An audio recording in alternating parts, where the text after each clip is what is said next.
Right, so now you know the essentials of what you need in your natural hair kit. In this video, I will talk about how to build your natural hair care routine, either for beginners or if you've been on your natural hair journey for a while and you just need to tweak a few things. Let's jump into it. My name is Janet. If you're new, welcome, welcome. If you've been here for a while, thank you for returning back. I am a mum of 3 girls with long, healthy, natural hair. I'm also a certified hair practitioner. So now that you have the essentials for what you need in your natural hair care kit, you now need to determine how to put your routine together. You need to consider a few factors. For example, figuring out what your hair type is. I'm not talking about the 3 ABC. I'm not talking about that method. I'm talking about your density, the thickness of your hair strands, and if you have any issues like dandruff, seborrheic dermatitis, psoriasis, or any other tenderness or inflammation going up with your scalp, excessive dryness with your hair, you're struggling to retain length, all these things will make a difference as to how you set up your routine. So first and foremost, I've made some notes here, so I'll keep looking down, that way I will not forget. So I would say you need to learn the basics of the hair structure. You need to understand how the hair functions. You need to understand the 3 different phases of hair growth, different growth phases. You need to understand how our scalp nourishes itself with the sebum, knowing not to put oil on your scalp.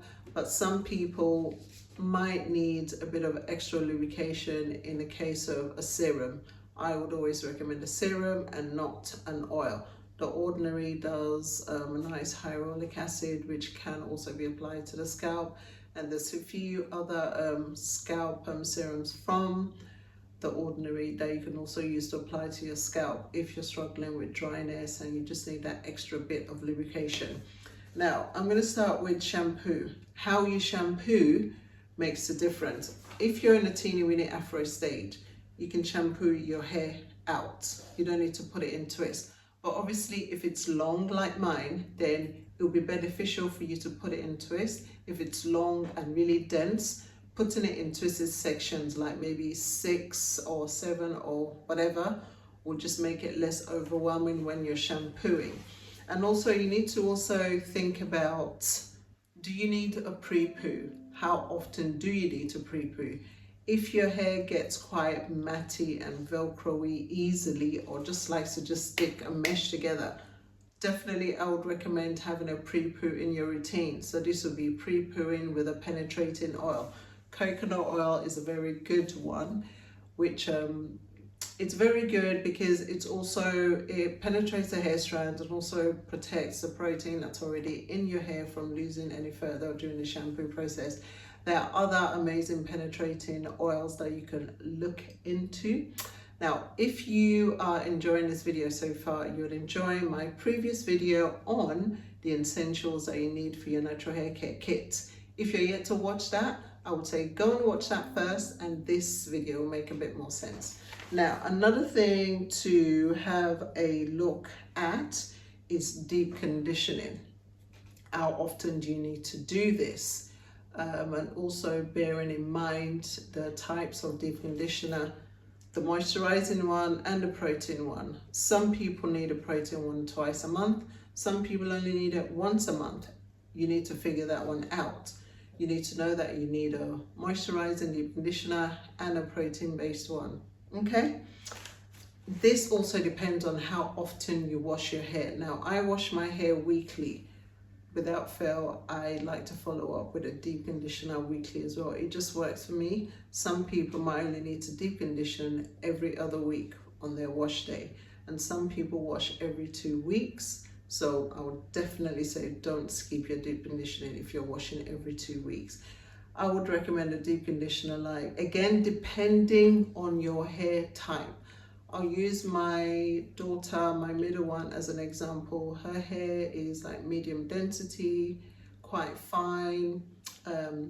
We struggle a bit with taking in protein internally. So I always use a deep conditioner that's very moisturizing, but then also has amazing protein properties. That way she's topping it up on the outside on a regular basis, and this works for her. Her other products like her shampoo, her leave-in and things do not have protein in it, so there's no chance of protein overload. I hope that makes sense. Now, another one to bear in mind is you need to know what's a good deep conditioner in. Get to know your ingredients. You also need to know what a good shampoo is.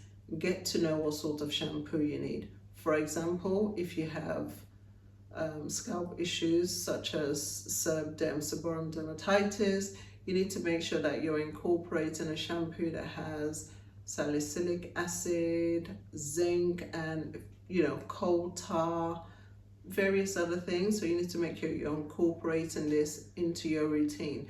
Now, it won't completely get rid of the condition, but it will help you manage it so that you don't get as much flaking and itching. Hopefully that makes sense. Also, how you shampoo, if you have that Serb Dem, is very important. A lot of the Serb Dem shampoos can be quite drying. So for example, I would start with using it on just my scalp first, leaving it on for a few minutes, rinsing that off, and then you go in with a moisturizing shampoo for your strands. That way you don't risk drying out your strands. Hopefully that makes sense. Another thing is to determine how are you going to be stretching your hair. Again, this depends on your length, but I always find with natural hair, if you keep it in a stretched state, it minimizes the tangles and the need for it to wrap around itself, especially when it's super long. Some people use threading, some people use banding, some people use blow drying.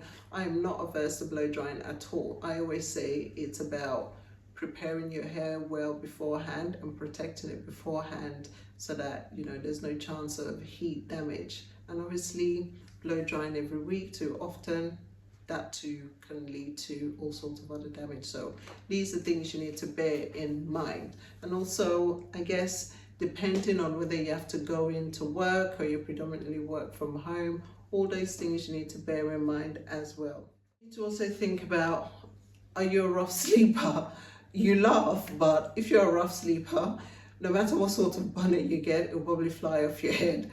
So you need to think about the fact that you might need to invest in a good quality satin pillowcase. That too would make a huge difference. And another, think about your styling. For example, if you physically go to work quite often, if you're in a corporate sector, you need to think about how you're going to style your hair so you feel comfortable and it looks professional. And a lot of people have struggle with really nice natural hairstyles for the corporate or professional setting. It really is not that difficult at all. If you guys would like me to do like a week in my hair video, let me know in the comment section and I'll happily do this. The thing to bear in mind is think about when you're deep conditioning. Heat makes the treatment penetrate the strands deeper and faster. Are you going to invest in a steamer or are you going to opt for a heat cap? Both are equally good. It just depends on the space you have at home and what's more convenient for you. Creating your natural hair care routine is very essential. It depends on your goals, what you're trying to achieve, whether you're trying to impart more moisture in your hair, whether you're trying to retain length, whatever it is you're trying to achieve with your natural hair, a good routine is very important. Okay, as you need to determine your hair type, you need to use the right products and the techniques that suit your hair needs and your lifestyle. You need to make sure you choose the right type of products that works for you and for your strand. And this goes back to understanding the physiology of hair and understanding how your hair functions, your density, whether your hair strands is thick, fine or medium. And then also get to know your oils, your prepoo oils, the penetrating one, and your sealing oils. Also deciding whether you're going to be using an oil to seal, or butter to seal, or even you might want to try grease. Now, there's a lot of drama regarding where grease is concerned. There's nothing wrong to it. It just depends on your routine. Now, if you're going to be using grease, you need to bear in mind that the product build-up increases a lot more. You definitely cannot avoid not clarifying your hair. It's very important, otherwise you will find that the grease buildup will just wreak havoc with your hair being able to retain moisture and etc. So grease is absolutely fine. You just cannot skip your clarifying, and you cannot skip your regular shampooing. Don't go maximum more than 2 weeks without clarifying. And I hope you guys have enjoyed this video. I also do natural hair consultation, so if you're still struggling and you want some help to really pinpoint areas you might be going wrong, or you just want me to look at your routine and see where the gaps and the holes are, the link is down below for you to book. Thank you guys for watching. If you've enjoyed this video, you'll also enjoy my video on my simple hair care routine, how to remoisturize, and also your routine for your little one. It'll be in either of these. And don't forget to subscribe, share with those who might need my help. And if you need some natural hair consultation, book a session with me. The link is in the bottom. Until next time, guys, thanks for watching.